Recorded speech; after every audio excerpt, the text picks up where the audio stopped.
Hi hello welcome to NIN media. నేను మీ journalist Srinidhi. కొత్తగా రాస్తున్న వాళ్ళు చాలా యూనిక్ టాపిక్స్ని టచ్ చేస్తున్నారు. మంచి మంచి సబ్జెక్ట్స్ని పట్టుకొని వాటి మీద పుస్తకాలు రాసే ప్రయత్నం చేస్తున్నారు. ఈ మధ్య యంగ్స్టర్స్ రాస్తున్న చాలా బుక్స్ని గమనిస్తే ఈ విషయం మనకు అర్థమవుతుంది. అయితే ఒక యంగ్ పోయెట్ అండ్ రైటర్ మన దగ్గర ఉన్నారు, శిరీష వాల్మీకి. తను తీసుకున్న సబ్జెక్ట్స్ ఏంటి అండ్ మెయిన్గా కరెంట్ పొలిటికల్ సిస్టమ్ మీద తను ఒక పుస్తకమే రాస్తుందంటే అసలు ఒక యంగ్స్టర్ ఎట్లా ఆలోచిస్తుంది అండ్ తన రచన ప్రస్థానం ఎట్లా ఉంది అన్నది మొత్తం తెలుసుకోవాలంటే ఈ ఇంటర్వ్యూ మీరు మొత్తం చూడాలి. హలో శిరీష. Hello everyone. ఎలా ఉన్నావు? Yeah I'm totally good. మీరు? నేను కూడా చాలా హ్యాపీగా ఉన్నాను. First of all congratulations for your book. Thank you so much. ఆ బుక్ని ఎట్టి పరిస్థితుల్లోనూ నువ్వే రివీల్ చేయాలి కాబట్టి please share. Okay, the book name is stories of 90s. అది ఏంటి అంటే మన పాత రోజులు నెమరేసుకునే టైప్ అన్నమాట. కొంచెం కామెడీగా ఉంటుంది and it contain absurdity as well. కొంచెం మన స్టైల్లో, మన తెలుగు వాళ్ళ స్టైల్లో కొంచెం మిక్స్ చేసి, తెలుగుని ఇంగ్లీష్ని మిక్స్ చేసి కలిపి కొడితే వచ్చింది అదొక బుక్ అనమాట.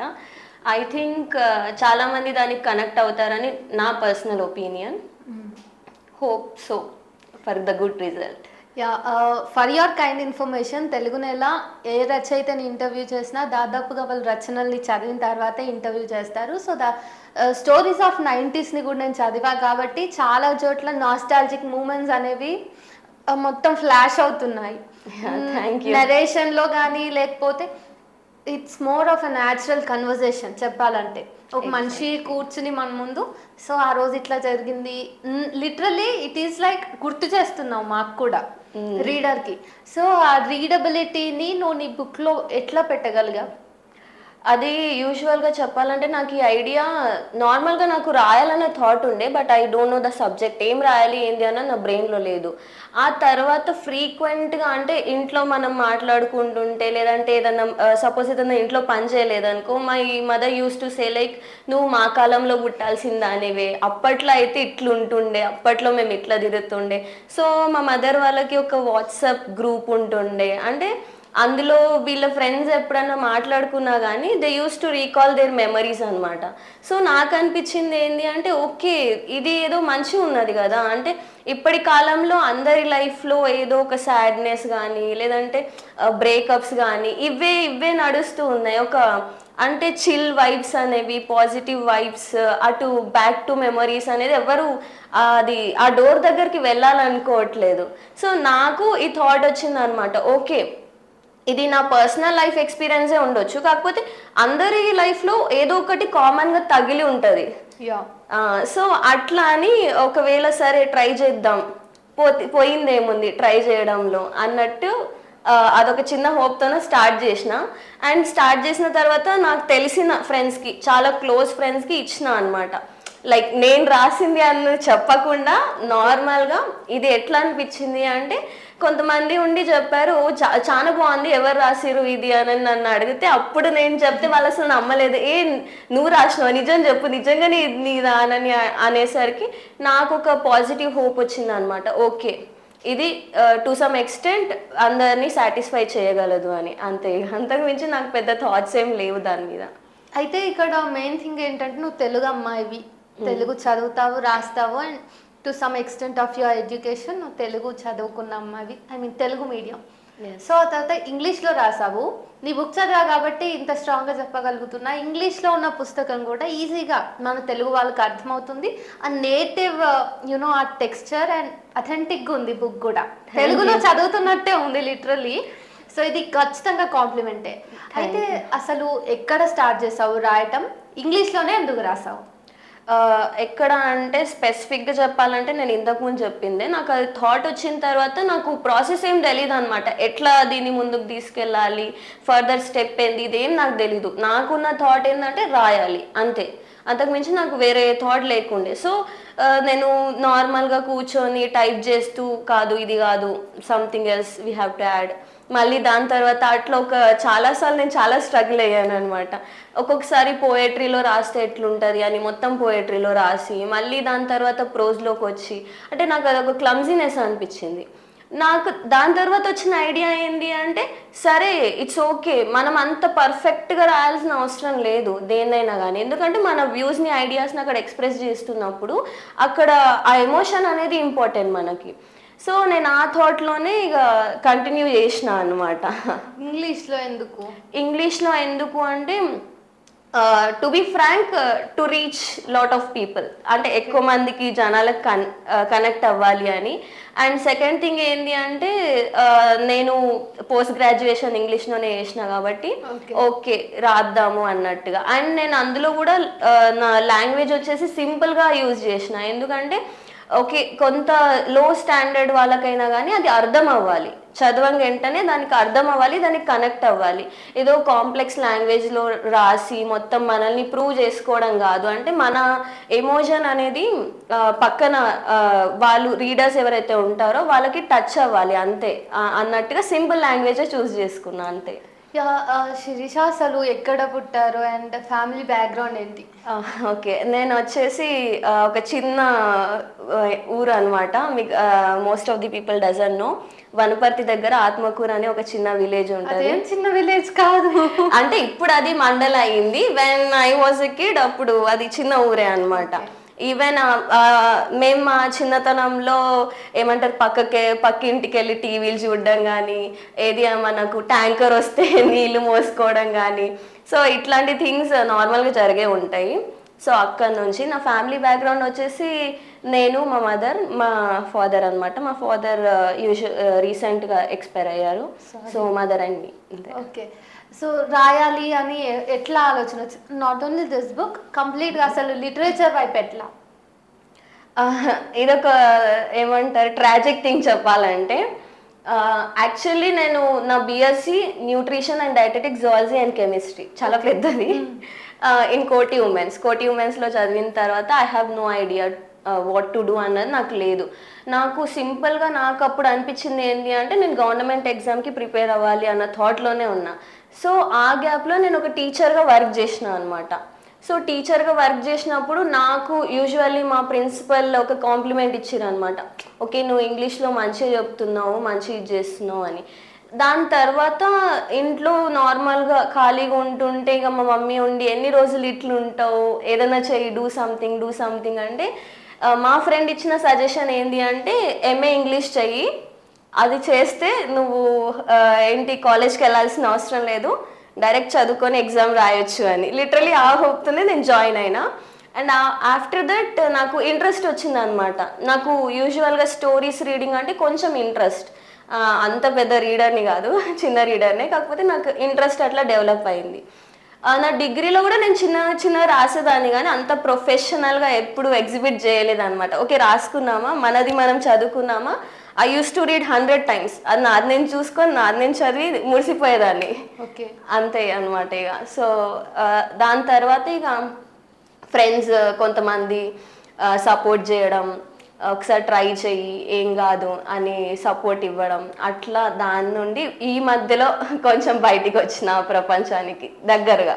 Okay, again coming back to the stories of 90s, అందులో నువ్వు చాప్టర్స్ 9 ఏమో ఉన్నాయి, వాటి నేమ్స్ కూడా సాంగ్స్ ఉన్నాయి, ఎందుకు? ఎందుకు అంటే నేను ఒక కామిక్ వేలో రాయాలనుకున్నాను. అండ్ మనం ఎక్కువగా ఎక్కడ కనెక్ట్ అవుతాము అంటే సాంగ్స్లోనే ఎక్కువ కనెక్ట్ అవుతాం అనమాట పర్సన్స్కి నార్మల్గా. సో ఆ థాట్లోనే నాకు ఐడియా వచ్చింది, ఓకే రాద్దాం, ఇట్లనే రాద్దాం అన్నట్టుగా. అన్ని సాంగ్స్ ఓకే, సమ్వేర్ అది ఒక చాప్టర్ నేమ్ చక్రవాకం టు మొగలి రేకులు. ఎగ్జాక్ట్లీ. ఎందుకు సీరియల్స్? ఎందుకంటే నా చిన్నప్పుడు మా ఇంట్లో టీవీ లేకుండే అనమాట. సో అప్పుడు పక్కింటికి వెళ్ళి టీవీ చూసేవాళ్ళం. సో వాళ్ళ ఇంట్లో స్నాక్స్ పంచితే స్నాక్స్ తినుకుంటూ చిన్న అంటే నాకు ఇంకా గుర్తు చక్రవాకం అనే ఒక సీరియల్ 5 years వచ్చింది కంటిన్యూస్లీ. అంటే టు సమ్ ఎక్స్టెంట్ మనం ఆ సీరియల్ చూసుకుంటూనే పెరిగినాం అనమాట. ఒక నిజం చెప్పాలంటే ఇప్పుడున్నన్ని సీరియల్స్, ఇప్పుడున్నన్ని ఛానల్స్ అప్పుడు లేవు, ఇన్ని ఆప్షన్స్ లేవు అనమాట. లిమిటెడ్ ఆప్షన్స్ ఉండే, అది మాత్రమే. అంటే అప్పుడు వచ్చేవి కూడా అట్లా ఉంటుండే అనమాట, అన్ని ఇయర్స్గా సాగే సీరియల్స్. సో నాకు ఆ థాట్ వచ్చింది, లైక్ ఎవ్వరో ఒక్కరైనా ఈ సీరియల్ని చిన్నప్పటి నుంచి చూడకుండా పెరిగిన వాళ్ళు ఎవ్వరు ఉండరు. ఖచ్చితంగా దీన్ని చూసి పెరిగిన వాళ్ళే ఉంటారు. అండ్ లైక్ లేట్ 1900s నుంచి అర్లీ 2000 ఆ రెండింటి మధ్య ఉన్న ట్రాన్సిషన్ ఏదైతే ఉందో దీన్ని బాగా పట్టగలిగావు. నువ్వు ఎవరికైతే బుక్స్ ఇచ్చావో వాళ్ళు చదివి చెప్పుకున్నారా ఈ ట్రాన్సిషన్ ని నువ్వు బాగా వంపగలిగావని? ఎస్. సో ఆ విషయంలో నీకు ఎట్లా అనిపిస్తుంది? అంటే ఎవరైనా కానీ మనం రాసిన దాన్ని మనల్ని మెచ్చుకుంటే మనకి, అంటే నాకైతే ఇంకా ఇంకా ఇంకా రాయాలి ఇంకా రాయాలి అని ఒక హోప్ వచ్చింది అనమాట దాని తర్వాతనే.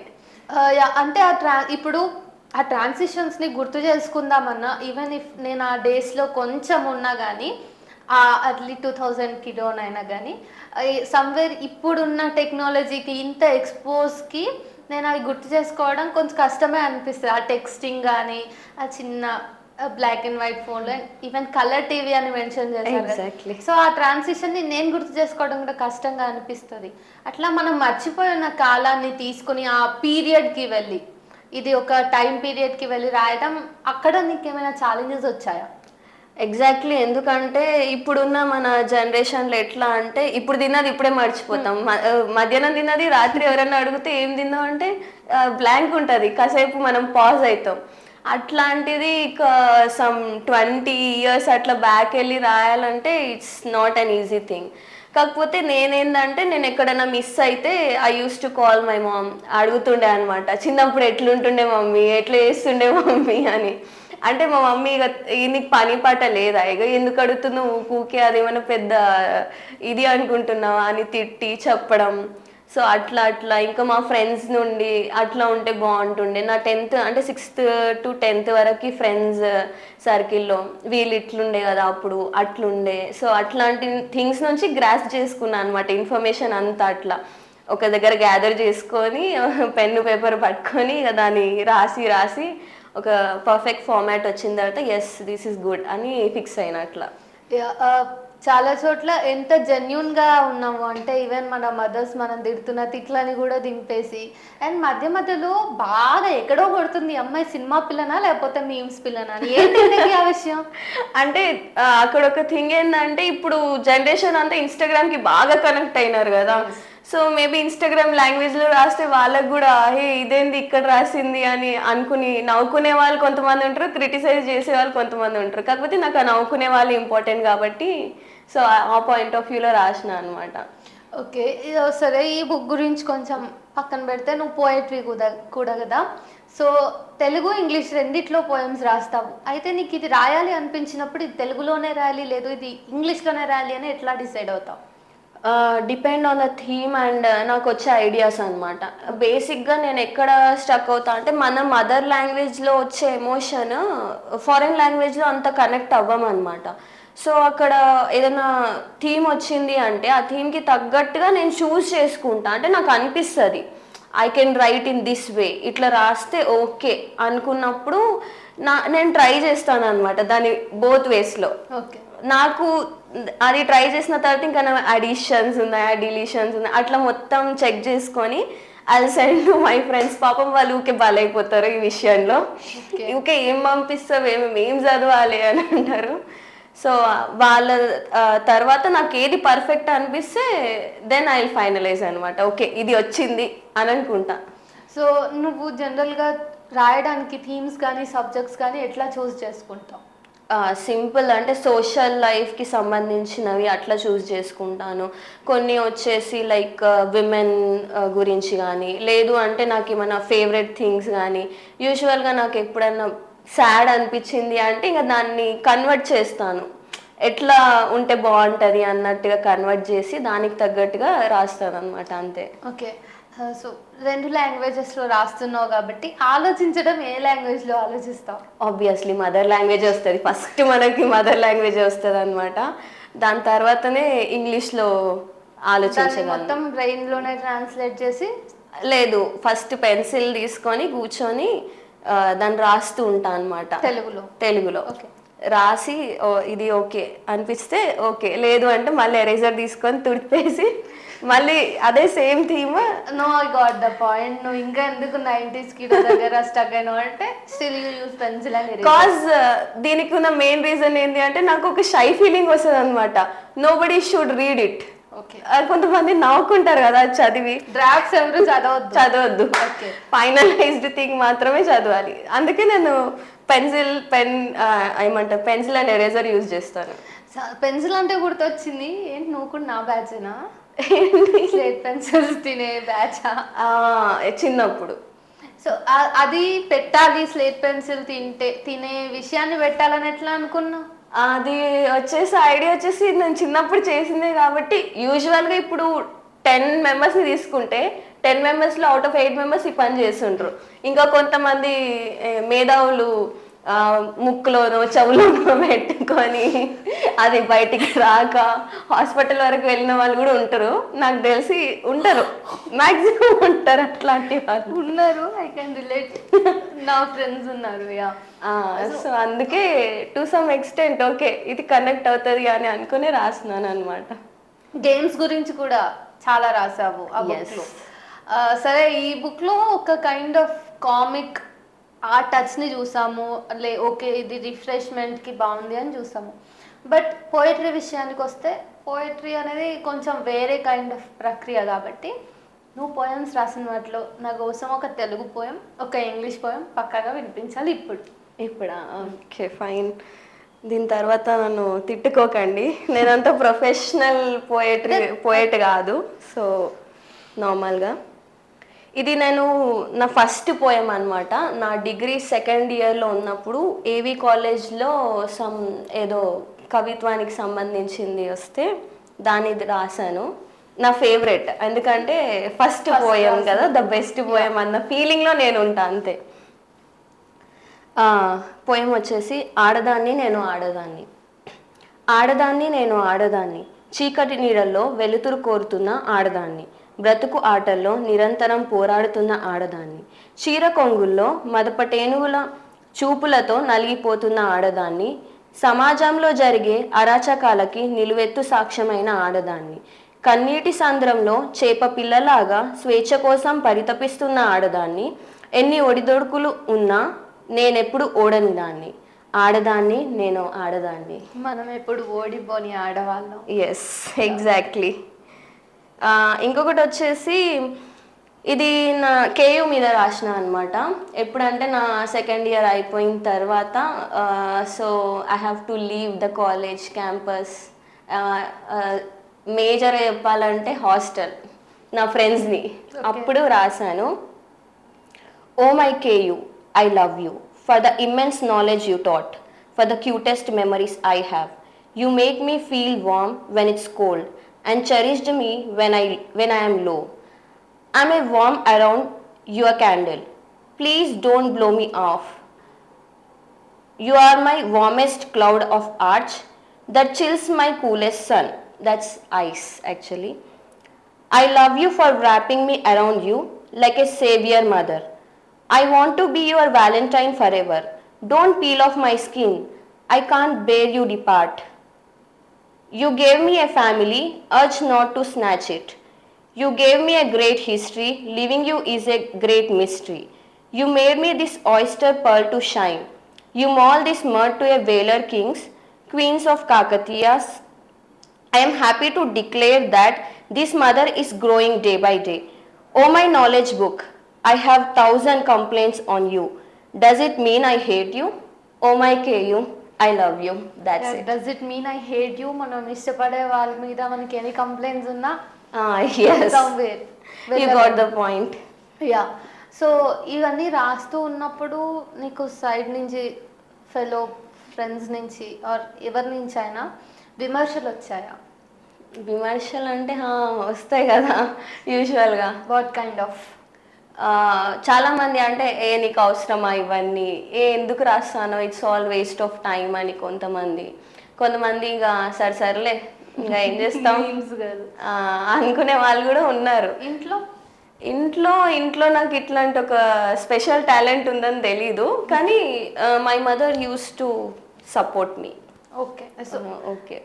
ఓకే, ఈ బుక్ కాకుండా నువ్వు పోయట్రీ అవన్నీ రాస్తున్నావు, ఎంత రెగ్యులర్గా రాస్తావు?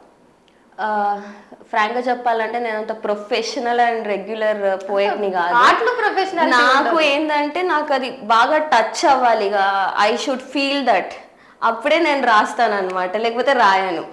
ఓకే, అదను. సో నువ్వు రాస్తూ ఉన్నప్పుడు ఇట్లానే రాయాలి, నేను ఈ ఫార్మాట్లోనే నేను నా వర్డ్స్ని పెట్టాలి, సెట్ చేయాలి ఈ బాక్స్లోనే అని అట్లా ఏమన్నా పెట్టుకుంటావా? ఎస్, ఏంటంటే నాకు తెలుగులో అయితే నాకు ఆ రైమింగ్ రావాలి, లేదంటే నాకు ఇక్కడ మిస్ అయిన ఫీలింగ్ వస్తుంది అనమాట.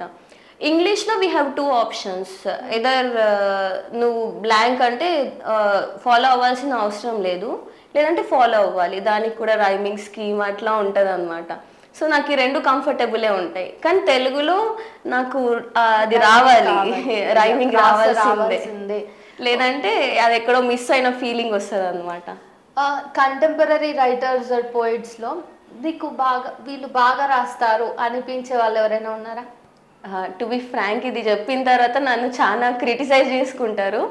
నేను చాలా తక్కువ మంది కంటెంపరీస్ది చదివిన, బికాజ్ నాకు చదవడం అంత ఇష్టం ఉండదు, నిజంగా చెప్పాలంటే నాకు ఇష్టం ఉండదు. అండ్ సెకండ్ థింగ్ వచ్చేసి కొన్ని అంటే రాబిన్ శర్మాది యూజువల్గా నేను చదువుతూ ఉంటాను అప్పుడప్పుడు. అండ్ సెకండ్ వచ్చేసి నేను ఆటోబయోగ్రఫీ ఆఫ్ అబ్దుల్ కలాంని చదివిన, వింగ్స్ ఆఫ్ ఫైర్, అంతే. ఇంకా అంతకు మించి నేను ఎక్కువగా చదవలేదు. కాకపోతే I used to have a conversation with my friends, like half girlfriend book గురించి కానీ వేరే బుక్స్ గురించి ఫ్రెండ్స్తోనే కన్వర్సేషన్స్ ఎక్కువ జరుగుతాయి నాకు. ఈ లైన్ మంచిగా ఉంది, మా ఈ ఫ్రెండ్ ఒక అమ్మాయి ఉంటుంది అనమాట, హర్ నేమ్ ఈజ్ అఖిల, ఆమె బుక్ వామ్, ఆమె చదివి మొత్తం నాకు చెప్తుంది, then will have an argument or conversation ఏదన్నా అట్లా జరుగుతుంది అనమాట. ఓకే, ఇప్పుడు రాస్తున్న వాళ్ళు నీ ఫెలో ఫ్రెండ్స్ ఆర్ మీ పోయిట్స్ నుంచి ఎవరైనా ఇష్టమా అంటే కొంతమంది ఉంటారు, ఐ మీన్ ఇన్స్పైర్ అవ్వడానికి, కొంచెం ఇగ్నైట్ అవ్వడానికి. చెప్పాలంటే చరణ్, మన యంగ్ పోయిట్స్లో దొంతం చరణ్ కానీ, లైక్ హతిరామ్ కానీ, అండ్ మై ఫ్రెండ్ వికాస్, అతను ఒక బుక్ రాశాడు అనమాట, స్టోరీస్ ఇన్కంప్లీట్ లవ్ అని, it's his personal life experience. So చాలానే ఉన్నాయి, గ్రేట్ మైండ్స్ ఉన్నాయి చాలానే. అవన్నీ చదువుతున్నప్పుడు హౌ డు యూ ఫీల్? బేసిక్గా నాకు వికాస్ రాసిన బుక్ చదివినప్పుడు నాకు అనిపించింది నేను ఎందుకు ఇట్లా రాయలేదు అన్న ఒక ఫీలింగ్ వచ్చింది అనమాట. అంటే పాలిష్డ్ వేలో ఎక్స్ప్లెయిన్ చేసినాడు, అదొకటి. ఇంకా చరణ్ రైటింగ్స్ వచ్చేసి నాకు ఒక స్పిరిట్ ఇస్తుంది అనమాట. ఓకే, ఇగ్నైట్ చేస్తుంది. Okay, we have to do something, we have to do something, we have to fight అన్నట్టుగా అట్లా అనిపిస్తుంది. ఇంకా హతిరామ్ది వచ్చేసి, హతిరామ్ది ఎక్కువగా మనకి ఏమంటారు, ఆలోచనకి గురి చేస్తుంది అంటారు కదా, సో అట్లా అనిపిస్తుంది అనమాట. ఆ సిచ్యువేషన్, ఆ కండిషన్ ఏంటి అన్న దాని మీద మనం ఒకసారి వెనక్కి వెళ్ళి చూసుకుంటాం అన్నట్టుగా. ఓకే, సో నీకు ఈ పోయిట్ ఫ్రెండ్స్ కాకుండా జనరల్గా ఎడ్యుకేషన్లో కానీ బయట ఎవరైనా ఫ్రెండ్స్ ఉంటారు కదా, సో వాళ్ళు ఉన్నారా, వీళ్ళు ఎక్కువగా ఉన్నారా? బయట నుంచే నాకు ఎక్కువ ఫ్రెండ్స్. నాకు టు బి ఫ్రాంక్, మనకు ఒకటి ఉంటుంది కదా, దెర్ ఇస్ ఎ సేయింగ్, దేవుడు ఒకటి తీసుకుంటే మన లైఫ్లో నుంచి ఇంకొకటి ఇస్తాడు అని. సో అది నాకు నా లైఫ్లో అయితే లిటరల్లీ ట్రూ, ఎందుకంటే I don't have brothers and sisters, but I have very good friends. Okay, అది నేను చెప్పుకోవచ్చు ఈజీగా. ఓకే, ఫెమినిజం గురించి ఒపీనియన్? ఫెమినిజం అంటే ఇప్పుడు నాకు తెలిసింది నేను చెప్తున్నా, I'm not so professional in this. దేనికైనా కానీ 2 ways ఉంటాయి అనమాట, there is an advantage as well as disadvantage. So ఇప్పట్లో అడ్వాంటేజ్ కంటే డిసడ్వాంటేజ్గా ఎక్కువ తీసుకునే వాళ్ళే ఉన్నారు అని నా ఫీలింగ్, నా పర్సనల్ ఒపీనియన్, అంతే. What kind of disadvantage? Suppose ఇప్పుడు ఎట్లా చెప్తాం, ఒక ఎగ్జాంపుల్ తీసుకుంటే ఎట్లా హరాస్మెంట్ కానీ ఏదైనా దాని మీద నువ్వు పోయి కంప్లైంట్ ఇచ్చినా, లేదంటే నార్మల్గా నువ్వు ఇన్స్టాగ్రామ్లో ఏదైనా పోస్ట్ పెట్టినా కానీ అది నిజమా కాదా అని తెలుసుకోకుండా కూడా కొంతమంది రియాక్ట్ అయ్యే వాళ్ళు ఉంటారు. సో ఆ రియాక్షన్తోనే మనకేం ఉండదు అని మనం అనుకుంటాం, కానీ ఆ పర్సన్ ఎవరైతే ఉంటారో ఆ అబ్బాయి కానీ లేదంటే నిజంగా చేయని వాళ్ళు కూడా దీనివల్ల ఎఫెక్ట్ అవుతారు కదా అని నా పర్సనల్ ఎక్స్పీరియన్స్. అంటే ఒపీనియన్ చెప్తున్నా, ఎక్స్పీరియన్స్ కాదు, సారీ. ఓకే, సో ఫెమినిజంకి ఒక ఒపీనియన్ చెప్పేసావు, ఫైన్. రైటర్గా, పోయిట్గా ఉన్నప్పుడు ఖచ్చితంగా వీళ్ళకి ఒక సోషల్ రెస్పాన్సిబిలిటీ ఉంటుంది అని చెప్పేసి అంటారు. So what do you feel? ఖచ్చితంగా ఉంటుంది. ఎందుకంటే మనం రాసేది 10 మంది చదువుతారు. ఇప్పుడు ఏ ఇద్దరి అండర్స్టాండింగ్ ఒకలాగా ఉండదు. అట్లాంటప్పుడు మనం రాసే ప్రతిదీ ఎట్లుండాలంటే 10 మందికి రీచ్ అయిన డిఫరెంట్ విధానాలే, కాకపోతే అందులో భావం అనేది వాళ్ళ పర్టికులర్గా తెలిసి ఉండాలి. ఇప్పుడు సపోజ్ ఎవరినైనా క్రిటిసైజ్ చేసి రాసిండ్రు అనుకోండి, సపోజ్ నేను ఒకరి ఫేవరెట్ ఉంటా, నేను ఆటోమేటిక్గా ఓహో ఇట్లా కూడా ఉన్నారా, so I hate this person అని అనుకునేటట్లు కూడా ఉంటారు కదా. సో సమాజంలో కూడా ఈ పోయట్రీ కానీ మనం రాసే ప్రతిదీ కూడా మ్యాటర్ అవుతుంది అది బయటకు వచ్చినప్పుడు. అది నా ఒపీనియన్. ఇవన్నీ నా ఒపీనియన్స్. ఓకే, 2 క్వశ్చన్స్ అడుగుతాను. ఓకే, మనం చాలా మాట్లాడుకుంటూ ఉంటాము, లైక్ కప్పి చెప్పేది కవిత్వం, విప్పి చెప్తే విమర్శ అని. దీనిపైన నీ ఒపీనియన్ ఏంటి? నా పాయింట్ ఆఫ్ వ్యూ ఏంటి అంటే, ఇప్పుడు కవిత్వం అనేది ఎట్లుంటుంది అంటే అదొక ఇమాజినేషన్ వరల్డ్ అనమాట. అదేది నిజం ఉండదు, కానీ మనం ఒక ఇమాజినేషన్ నుండి దాన్ని రియాలిటీకి తీసుకొస్తాం. సో ఇప్పుడు ఎట్లా చెప్తారు అంటే, తెలుగులో కొన్ని పాటలు ఉంటాయి, సపోజ్ ఏం చెప్పాలి, కాలాలు కల్లారా చూశానులే అంటే నిజంగా చూసి ఉన్నాం, కాకపోతే అదొక ఇమాజినేషన్ వరల్డ్ నుంచి రియాలిటీలోకి తీసుకొస్తాం అనమాట. ఏదైనా కానీ ఇండైరెక్ట్ వేలో చెప్పడము. అండ్ వేరస్ విమర్శ వచ్చేసి డైరెక్ట్గా, అంటే మనం ఏదైతే కన్వే చేయాలనుకున్నామో దాన్ని డైరెక్ట్గా కన్వే చేయడం అని నా ఫీలింగ్. సో దాన్ని ఒప్పుకుంటావా? ఎస్. సో కవిత్వం ఇట్లా కప్పియే ఉండాలి, ఎక్స్ప్లోర్ అవ్వద్దు అంటే నువ్వు ఓకే అంటావా? ఎక్స్ప్లోర్ అవ్వద్దు అని కాదు, కాకపోతే indirect way of doing something. Okay, అంటే ఎవరినైనా ఏదైనా పొగడాలన్నా ఏదైనా విమర్శించాలన్నా ఇండైరెక్ట్ వే అని నేను అనుకుంటా, అంతే. ఓకే, ఆ తర్వాత మనం కాదేది కవితకు అనర్హం, అగ్గిపుల్ల, ఆడపిల్ల, సబ్బుబిల్, ఇది కూడా మనం బాగా వింటూ ఉంటాం, యూస్ చేస్తాం. సో నువ్వేం చెప్తావు? దేని మీదైనా కవితను రాయొచ్చు అంటావా? దేని మీద అయినా అంటే రాసే వాళ్ళు ఉంటారు కదా. అంటే ఇప్పుడు నేను చెప్పినట్టుగా ఏ ఇద్దరి భావాలు ఒకలాగా ఉండవు, ఏ ఇద్దరి రచనలు ఒకలాగా ఉండవు అనమాట. ఇప్పుడు నాకు వచ్చిన థాట్ వేరే వాళ్ళకి రావాలని లేదు, అట్లా అని వాళ్ళు ఎందుకు ఇలానే రాశారు అనే అవసరం కూడా లేదు. ఎందుకంటే ఇట్స్ దేర్ వే, అది వాళ్ళ స్టైల్, అది వాళ్ళు చూస్ చేసుకున్న థీమ్. సో అట్లా అనమాట. ఇది ఎవరికైనా ఇండివిజువల్ ఇండిపెండెన్స్ ఉంటుంది ఇందులో. అసలు నువ్వు ఎందుకు రాస్తావు శిరీష? ఎందుకు అంటే అదొక ప్యాషన్ అయిపోయింది అనమాట. నార్మల్గా మనం చూస్తూ ఉంటే ఇప్పట్లో కొంతమందిది, అంటే నేను చదివింది కొంతమంది దాని గురించి చెప్తున్నా, ఎట్లా అంటే ఏది పడితే దాని మీద ఓకే రాసేద్దాం ఏదో అన్నట్టుగా రాస్తున్నారు. బట్ అందులో కొన్ని లోపిస్తున్నాయి అనమాట.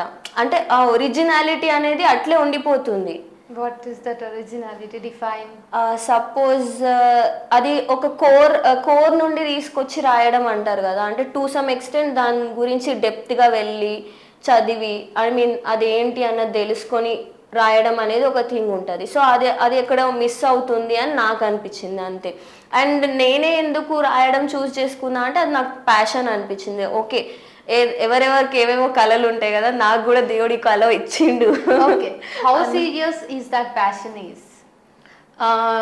It's very important as well as నాకు అంటే ఇప్పుడిప్పుడే తెలుసుకుంటున్నా కాబట్టి ఈ జర్నీ అనేది కొంచెం కాంప్లికేటెడ్ అయినా even though I'm very comfortable because I like this profession. కొంచెం నాకు కంఫర్టబుల్ అనిపించింది. యా, సరే. దెన్ కాంపిటీషన్స్ పెడుతూ ఉంటారు. సడన్గా ఒక టాపిక్ ఇస్తాము, ఒక 1 hour ఇస్తాము. సో ఇవి రూల్స్, టాపిక్ ఇది, ఇన్ని లైన్స్ ఉండాలి అని చెప్పేసి ఇన్ని వర్డ్స్లోనే కవర్ చేయాలి అని. అట్లా రెస్ట్రిక్టెడ్ వేలో పోయట్రీ రాయటం మీద నీకేమైనా అభిప్రాయం ఉందా? నో. అంటే నువ్వు రాయగలవా అట్లా రెస్ట్రిక్ట్ చేసి థీమ్ ఇస్తే? థీమ్ ఇస్తే టు సమ్ ఎక్స్టెంట్ అంటే నేను ట్రై చేయగలనేమో, బట్ 100% నేను రాయగలను అని అయితే నేను చెప్పలేను. అట్లా రాస్తే బాగుంటుంది ఆర్ ఆ పోయం సక్సెస్ అవుతుంది, సబ్జెక్ట్ కంప్లీట్గా కోర్ లెవెల్లో వస్తుంది అనుకుంటావా? అది రాసే వాళ్ళ ఏమంటారు రైటింగ్ని బట్టి ఉంటుంది అనమాట. ఇప్పుడు సపోజ్ నాకే ఇచ్చారనుకోండి ఇట్లాంటిది, నేను అంటే మేబీ ఆ దానికి నేను ఫిట్ ఇన్ అవ్వచ్చు అవ్వకపోవచ్చు. ఎందుకంటే నా రైటింగ్ ఒక్కొక్కరి రైటింగ్ స్టైల్ అనేది డిఫర్ ఉంటుంది కదా, ఇద్దరిది సేమ్ ఉండదు. సో మేబీ నేనైతే అందులో ఫిట్ ఇన్ అవ్వను, ఎందుకంటే నాది it's continuous flow of words అట్లా. ఇంగ్లీష్లో అయితే ఒక బుక్ రాసావు, సూనది వస్తుంది, రిలీజ్ అవడానికి రెడీగా ఉంది. బట్ తెలుగులో ఏమైనా రాయాలి, బుక్గా తీసుకురావాలి అనే ప్లాన్స్ ఉన్నాయా? తెలుగులో ఉంది యాక్చువల్లీ. ఏం రాస్తావు? ఒక జర్నల్ ప్లాన్ చేస్తున్నా. సో హోప్ఫుల్లీ ఇది ఒకవేళ సక్సెస్ అయినా కాకపోయినా కానీ దానిపైన ఖచ్చితంగా వర్క్ చేస్తా, దానిపైన రాయాలని నేను అనుకుంటున్నాను. Journal about it's somewhat a complicated thing, but even though I loved it, the topic is politics versus religion. Okay. So అదొక జర్నల్ చిన్నగా రాద్దామని అనుకుంటున్నా. Politics versus religion itself is it's a kind of conspiracy, right? Yes, exactly. మరి అంత కాన్స్పిరసీని నువ్వు ఈ ఏజ్లో చిన్న పిల్లవి కదా తీసుకుని టేకప్ చేసి ఎట్లా సర్వే అంటే ఎట్లా ముందుకెళ్ళటం? అంటే ఇప్పుడు చెప్తారు కదా, మనం మనం ఏమంటారు నిజాలు బయట పెట్టకపోతే ఎవరు నిజాలు బయట పెడతారు అన్నట్టుగా, ఇప్పుడు ఏదో వస్తుంది ఎవరో ఏదో అనుకుంటారు అని మనం సైలెంట్గా ఉండొద్దు కదా. So we have to give our best, that's it. అందుకే నాకు తెలిసి ఇది చాలా కాంప్లికేటెడ్ అని, కాకపోతే నేనేమనుకుంటున్నా అంటే ఓకే నేను ట్రై చేయాల్సింది నేను ట్రై చేస్తా టు సమ్ ఎక్స్టెంట్. అంటే నేను దీన్ని కూడా బ్లైండ్గా రాయాలని నేను అనుకోవట్లేదు, చాలా వర్క్ చేస్తున్నా దీని మీద. అంటే it shouldn't hurt any religious ఏమంటారు beliefs or rituals anything. So అట్లా కాబట్టి సో ఇప్పుడు ఇంటర్వ్యూ కొంచెం స్పైస్ అప్ అయ్యే ఛాన్స్ దొరికింది నాకు ఫైనలీ. సరే, what is the idea of this book? ఈ బుక్కి ఐడియా ఆల్రెడీ నేను చెప్పాను. సంథింగ్ మోర్ కావాలి? No, actually the idea is this thing only. నాకు అంటే నాకు ఏదంటే చిన్నప్పటి నుంచి ఎవరైనా నువ్వు ఇది చేయలేవు అన్నారంటే I have to work on that అనిపిస్తుంది. నన్ను ఎందుకు ఇట్లా అన్నారు అని అనిపిస్తుంది. ఈ బుక్ నేను రాద్దాం అనుకున్నప్పుడు జనరల్గా మా ఫ్రెండ్స్కి చెప్పాను అనమాట, అరే నేను ఒక బుక్ రాద్దాం అనుకుంటా. కింద నుంచి పై వరకు చూసి నువ్వా అసలు రాయాలనుకున్న ఆలోచన వచ్చిందా అని చెప్పారు. I'm coming to the point అని అన్నారు. ఈవెన్ దో ఒక 2-3 days అన్నారు, థర్డ్ డే తర్వాత వాళ్ళు ఇక సైలెంట్ అయిపోయారు. అండ్ సెకండ్ థింగ్ వచ్చేసి నేను వెతుకుతూ ఉన్నా అనమాట ఆప్షన్స్ ఏంటి, ఎట్లా రాయాలి, ఎట్లా రీచ్ అవుతుంది. బికాజ్ నాకు బుక్ రీడింగ్ అనేది ఒక హ్యాబిట్ లేదు నిజం చెప్పాలంటే. అండ్ సెకండ్ థింగ్ వచ్చేసి నాకు ఐడియా ఉంది, కానీ అది ఎట్లా ఎగ్జిబిట్ చేయాలన్నది కూడా తెలీదు నాకు. సో నేను ఈ ప్రాసెస్లో నేను ఒక 2-3 మెంబర్స్ని కలవడం జరిగింది. అందులో ఒక ఏమంటారు స్టేట్మెంట్ నాకు గట్టిగా తగిలింది ఏంటిరా అంటే, అసలు నువ్వు ఎవరికి తెలుసా అని నీ బుక్స్ ఎవరు చదువుతారు అని అన్నారు. సో ఐ ఫెల్ట్ లైక్ అది పాజిటివ్ థింగే. అంటే ఇప్పటి కాలంలో చాలా సోర్సెస్ ఉన్నాయి, చాలా మంది రాస్తున్నారు, నాది ఎందుకు పర్టిక్యులర్గా చదువుతారు? బికాజ్ నేను క్యాంపస్లోనే నేను చదువుకున్న క్యాంపస్లోనే 10 మందికి కూడా తెలీదు, అది కరెక్టే. అండ్ సెకండ్ థింగ్ వచ్చేసి ఇది నాకు ఛాలెంజింగ్ అనిపించింది. అంటే ఇది నేను చెయ్యలేను అనా లేకపోతే ఎందుకు ఇట్లా అన్నారు నన్ను అని ఒక కూర్చొని ఇక దీని గురించి ఆలోచిస్తూ ఉన్నా. దెన్ లేటర్ ఇక మా ఫ్రెండ్తో షేర్ చేసుకున్నా అనమాట ఈ విషయం. షేర్ చేసుకుంటే హీ సెడ్ లైక్, నువ్వు ఇంకా రాయలేదు, ఏం చెయ్యలేదు, నువ్వు ఎందుకు అంత ఫీల్ అవుతున్నావు? ఇదర్ నువ్వు మునిగితే మునుగు, ఇందులో తేలాలనుకుంటే పైకి తేలు, ఈ రెండిట్లో ఏదో నీకు 2 ఆప్షన్స్ ఉన్నాయి, నువ్వు దాన్ని ట్రై చేయకుండానే ఎందుకు ఇట్లా చేసినావు అని. No, I'm not cheating. I'm very transparent. No, deviate చేస్తున్నావు నువ్వు topic. Okay, stories of 90s అనేది సాటిస్ఫై చేసింది ఆల్రెడీ. బుక్ తెచ్చి ఏంటి అనే దానికి సమాధానం దొరికేసింది. బుక్ తెచ్చి సస్టైన్ అవుతుందని బుక్ అన్నదానికి okay. But the point is పర్టికులర్గా ఈ పాలిటిక్స్ అండ్ రిలీజియన్ ఈ రెండింటి మధ్య ఉన్న దాని గురించి కావాలి నాకు. టు బి ఫ్రాంక్ చెప్తున్నా, నాకు ఈ రెండిటికి కనెక్షన్ లేనే లేదు. కాజ్ నాకు ఇది స్టార్ట్ చేసిన తర్వాత నాకు వచ్చిన ఐడియా అనమాట. ఎందుకు అంటే బేసిక్గా హిందూ రిలీజియన్లో ఉన్న మిత్స్ కానీ, లేదంటే అన్ని రిలీజియన్స్లో మిత్స్ ఉంటాయి, లేదంటే ఫాల్స్ అన్నీ ఉంటాయి కదా. సో అవన్నీ తెలుసుకున్న తర్వాత నాకు ఒక ఐడియా వచ్చింది అనమాట. ఓకే, దీన్ని కొంచెం సింప్లిఫై చేసి రాస్తే ఎట్లుంటుంది అన్న ఒక ఐడియా వచ్చింది అంతే. దానిపైన ఇంకా నేను వర్క్ చేయాలి, చాలా వర్క్ చేయాలి. ఎంత వీలైతే అంత ఎక్కువ చెప్పడానికి ట్రై చేయి, ఎందుకంటే నాకు ఎలాబరేషన్ కావాలి ఈ క్వశ్చన్కి. అసలు ఈ బుక్లో నువ్వు ఏం చెప్పాలనుకుంటున్నావు, the core? Stories of 90s, politics versus religion. Okay, అసలు ఇక్కడ టాపిక్ డివియేట్ అయింది లిటరలీ చెప్పాలంటే. ఫ్యాక్ట్ వచ్చేసి ఇప్పుడు నార్మల్గా లైక్ సెక్యులర్ స్టేట్ అనే ఒక కాన్సెప్ట్ కానీ, అసలు సెక్యులరిజం అంటే ఏంది, నిజంగానే లైక్ హిందూ బయాస్డ్ ఉన్నదా, ఎట్లున్నది అంటే మన ప్రెసెంట్ సొసైటీలో రిలీజియన్కి ఎంత ఇంపార్టెన్స్ ఇస్తున్నారు అంటే ఇప్పుడు ఎట్లున్నదంటే హెల్త్కి, ఎడ్యుకేషన్కి ఇవి కాదు. వాడు మన కాస్టా, ఓకే ఓటేద్దాం, వాడు మన రిలీజియనా, ఓకే ఓటేద్దామని అనుకునే వాళ్ళు చాలామంది ఉన్నారు. ఎందుకు ఇట్లా ల్యాక్ అవుతుంది జనరేషన్కి అన్న ఒక థాట్ అంతే. ఆ థాట్ నుండి ఇంకా దాన్ని ఇంకా ఎలాబరేట్ చేద్దాం అనుకుంటున్నాను నేను. ఓకే, సెక్యులర్ కంట్రీ మనది అని మాట్లాడుకునేటప్పుడు నువ్వు ఎట్లా అర్థం చేసుకుంటున్నావు ఈ సెక్యులర్ ఇండియాని? నా పర్సెప్షన్లో వచ్చేసి పక్క రిలీజియన్కి రెస్పెక్ట్ ఇవ్వాలి, మన రిలీజియన్ని ఫాలో అవ్వాలి, that's it. Okay, so somewhere religion అనేది చాలా ఖచ్చితంగా ఒక మనిషి ఫాలో అవ్వాలి. ఖచ్చితంగా ఫాలో అవ్వాలి అని నేను చెప్పాను, ఎందుకంటే చాలా మంది అథీస్టులు కూడా ఉన్నారు ఈ మన ఇండియాలో. సో కాబట్టి ఖచ్చితంగా ఫాలో అవ్వాలని నేను చెప్పాను. కాకపోతే అందులో ఉన్న గుడ్ ఐడియాస్ కానీ, లేదంటే ఇప్పుడు సపోజ్ రామున్నో కృష్ణున్నో ఇంకా వేరే గాడ్స్ని తీసుకుంటే వాళ్ళలో ఉన్న గుడ్ థింగ్స్ని మనం మన లైఫ్లో ఇంక్లూడ్ చేసుకోవాలి అన్న ఒక థింగ్ చెప్తాను అంతే, అంతకు మించి ఏం చెప్పాను. Being as a poet and a writer, contemporary society చూస్తున్నావు, పాలిటిక్స్ని చూస్తున్నావు, you have a broad idea what is what అనేది ఇండియాలో ఏం నడుస్తుంది. So Indian political system currently ఎట్లా ఉంది, నీ పర్సనల్ ఒపీనియన్? చూస్తూనే ఉన్నాం కదా, కోల్కతా కేసు చూస్తేనే మనకు అర్థమవుతుంది. వేరాజ్ సీఎంగా తనే ఉండి, హోమ్ మినిస్టర్గా తనే ఉండి, తనే కూర్చొని ప్రొటెస్ట్ చేస్తుంది. ఇంతకు మించిన బెస్ట్ ఎగ్జాంపుల్ ఏం లేదనమాట అక్కడ. ఓకే, ఇంకా కంప్లీట్ నేషనల్ లెవెల్లో పాలిటిక్స్లో పరంగా ఆర్ స్టేట్ అంటే ఇప్పుడు నాకు ఒకటి అనిపిస్తుంది అనమాట, foreign ideologies to some extent better ఉంటాయి. ఎందుకంటే వాళ్ళు రిలీజియన్కి లైక్ పాలిటిక్స్కి ఒక గోడ కట్టేసినారు. మన దాంట్లో ఎట్లయిపోయింది అంటే రిలీజియన్ పాలిటిక్స్ రెండు మిక్స్ అయిపోయినాయి అనమాట. ఈ మిక్స్ ఎప్పుడైతే జరుగుతుందో అప్పుడు అడ్వాంటేజ్ డిసడ్వాంటేజ్ అనేది వదిలేస్తే ఇక్కడ హేట్రెడ్ అనేది ఒకటి పెరిగిపోతుంది. సో ఏంటంటే వీళ్ళు ఓకే ఈ రిలీజియన్ని ఫాలో అవుతున్నారు కాబట్టి వీళ్ళు ఏం చేసినా చెల్లుతుంది అన్నట్టుగా వేరే వాళ్ళు థింక్ చేస్తున్నారు. అంటే ఇన్ఫీరియారిటీ ఫీలింగ్ కానీ, లేదంటే వీళ్ళే డామినేషన్ లెవెల్స్ కానీ. సో అట్లా అని నేను అనుకుంటున్నా, అండ్ అదే ఉంది కూడా ప్రెసెంట్గా. సో అట్లాంటి ఒక థాట్ అంతే, అంతకు మించి ఏం లేదు.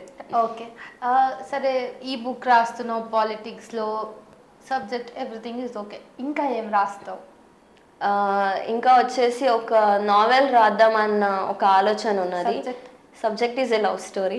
Okay, obviously. ఫైనల్లీ నువ్వు మా కాలానికి ఎంత లిటరలీ ఎంత కష్టపడ్డాను నేను ఆమెను ఇక్కడికి తీసుకురావడానికి. ఎగ్జాక్ట్లీ. స్టోరీ ఆల్రెడీ బ్రెయిన్లో ఉందా? ఎస్, ఉన్నది. ఏమైనా చెప్పే ప్రయత్నం? స్టోరీ వచ్చేసి నేను అనుకున్న స్టోరీ, ఒక అమ్మాయి వేరాజ్ తన డిగ్రీ లైఫ్ ఒక టీనేజ్ లైఫ్లో ఉన్న అమ్మాయి ఒక అబ్బాయిని లవ్ చేయడం, and it's called one sided అట్లా అనుకొని, అండ్ కొన్ని కారణాల వల్ల వాళ్ళకి కొన్ని డిస్ప్యూట్స్ వచ్చి, అండ్ వీళ్ళ ఫ్రెండ్ కూడా, ఈ అబ్బాయి వాళ్ళ ఫ్రెండ్ కూడా ఆ అమ్మాయిని లవ్ చేయడం. సో అట్లా మిస్అండర్స్టాండ్ చేసుకొని అక్కడ ఒక ట్రాజిక్ ఇన్సిడెంట్స్ కొంచెం అక్కడక్కడ స్పైస్ యాడ్ చేసి రాద్దామని ఒక కాన్సెప్ట్ ఉన్నది, చూడాలి అది ఎంతవరకు వస్తుంది అన్నది నాకు కూడా తెలియదు. Yeah, it's nice talking to you Shirisha. ఇంకా మా ఆడియన్స్కి ఏమైనా చెప్పాలనుకుంటున్నావా? ఏం చెప్పాలంటే స్టోరీస్ ఆఫ్ 90s వచ్చేసి నిజంగా ఒక్కసారి చదవండి. మీ ఒపీనియన్స్ పాజిటివ్ అయినా కానీ నెగిటివ్ అయినా కానీ తీసుకోవడానికి నేను రెడీగా ఉన్నా. ఐఎమ్ టూ ఏమంటారు ఓపెన్ టు దాట్. అండ్ మీరు మీ ఒపీనియన్స్ అనేది నేను ఆల్రెడీ అక్కడ ఇన్స్టాగ్రామ్లో నాది పేజ్ కూడా మీకు ట్యాగ్ చేసిన, నాకు షేర్ చేయండి. మీరు ఎక్కడైనా కనెక్ట్ అయితే కూడా నాకు చెప్పండి, ఎందుకంటే ఎవరైనా ఎక్కడైనా కనెక్ట్ అవుతున్నారంటే మనకు అనిపిస్తుంది ఓకే మనలాంటి వాళ్ళు ఉన్నారు ఇంకా చాలా మంది బయటపడరు అప్పుడు వాళ్ళు 90s అని బయటపడరు. మీరు అట్లా చెప్పుకోలేకపోతే నాకు పర్సనల్ గా చెప్పుకోవచ్చు, నన్ను పర్సనల్ గా తిట్టాలనుకుంటే కూడా నన్ను పర్సనల్ గా తిట్టండి, నో ప్రాబ్లం. సో అక్కడ ఏమన్నా, ఇది నా ఫస్ట్ బుక్ కాబట్టి ఎక్కడన్నా మిస్టేక్స్ ఉన్నా కానీ మీ గొప్ప మనసుతో కొంచెం మమ్మల్ని మన్నించి మాకు కొంచెం సపోర్ట్ ఇవ్వాలని కోరుకుంటున్నా. Thank you so much. Thank you. It's a cute interview right? So book soon బయటికి వస్తుంది, బయటికి వచ్చిన తర్వాత మేము మళ్ళీ మీకు అప్డేట్ చేస్తాం. అంటిల్ దాన్ అమ్మాయి పేజ్ని విజిట్ చేసి అసలు యంగ్స్టర్స్ ఎట్లా రాస్తున్నారు, ఎంత బాగా రాస్తున్నారు, వాళ్ళ ఐడియాలజీ ఎట్లా ఉంది, వాళ్ళు ఎటువైపు ఉన్నారు అని అన్నీ కూడా మీరు తెలుసుకోవాలంటే బోల్డ్ అంతమంది యంగ్స్టర్స్ ఉన్నారు, కొత్తగా రాస్తున్న కొత్త యంగ్ రైటర్స్ ఉన్నారు. Do visit their pages. And signing off, your Srinidhi Viplav.